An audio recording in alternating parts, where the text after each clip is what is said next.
Nous saluons les petits et les grands que nous retrouvons avec joie afin de découvrir ensemble ce que les fonds marins ont à nous enseigner. Notre méditation a pour titre La lamproie.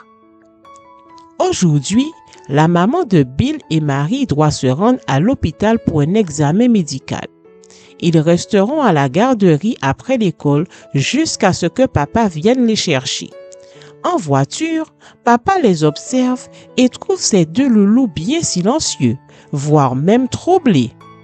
Qu'y a-t-il, mes chéris? Vous avez l'air chagriné. Non, pas du tout, seulement intrigué. En t'attendant, nous avons regardé un documentaire sur un poisson qui n'en est pas un. Quoi? Oui, papa, c'est la lamproie. Elle n'a pas de nageoire, n'a pas d'écailles, n'a pas d'arête, mais des os. Elle n'a pas de mâchoire, mais une bouche ventouse couverte de dents. Avec celle-ci, elle suce le sang de ses proies.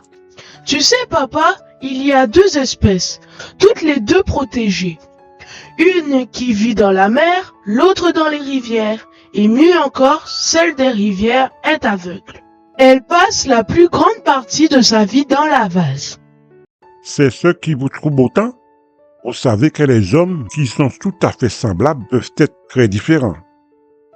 Comme la lamproie de planeur qui vit dans les rivières, il y a des hommes qui vivent dans l'obscurité parce qu'ils ne connaissent pas Jésus.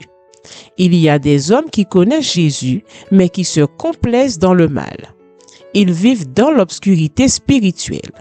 Il y a une troisième catégorie d'hommes qui invitent Jésus dans leur vie. Matthieu dit que Jésus a apporté la lumière aux hommes qui vivaient dans l'obscurité. Nous pouvons le lire dans Matthieu 4, le verset 16. Le peuple qui habite dans la nuit a vu une grande lumière. Pour ceux qui vivent dans le sombre pays de la mort, une lumière a brillé. Jésus ne veut pas que nous restions dans le péché, mais il veut faire briller sa lumière en nous. Je vous invite à prier. Merci Jésus de nous avoir apporté la lumière. Nous ne voulons pas vivre dans la noirceur du péché. Nous t'accueillons aujourd'hui dans notre vie. Au nom de Jésus, Amen.